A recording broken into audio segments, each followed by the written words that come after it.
एक तो ये एनआरसी में साबित करने के लिए सिर्फ उस व्यक्ति पर ही जिम्मेदारी नहीं ठोकनी चाहिए, तुम साबित करो, सरकार को भी साबित करना चाहिए। The onus should not be on person, the onus should lie on the government also. ये तो आप कचहरी में खड़े करते हैं, आपका नाम नहीं, आपका पता नहीं, तो अगर उसका पता नहीं है, हमारे देश में इतने सब पढ़े लिखे लोग नहीं है कि सबको मालूम है कि इसलिए ऑनस गवर्नमेंट को पर भी होगा।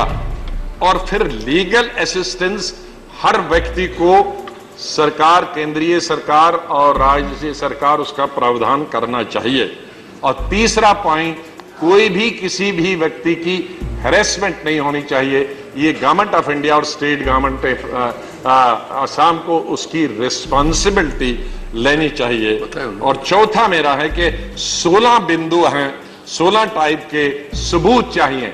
इसमें कानूनन अगर एक भी सबूत 16 में से मिले तो वो काफी है, लेकिन हमारी जो जानकारी, ये कानून में है, माननीय अध्यक्ष जी हंस रहे हैं, 16 हैं, इन 16 में से कोई भी सबूत आपके पास हो तो आपके लिए काफी है, तो उस पर स्ट्रिक्टली जाना चाहिए। आप फिर एक तो लिखा आपने कानून एक है, लेकिन आप 5 मांग रहे हैं, एक जब आपने कानून में लिखा है एक प्लीज नो कमेंट्री है।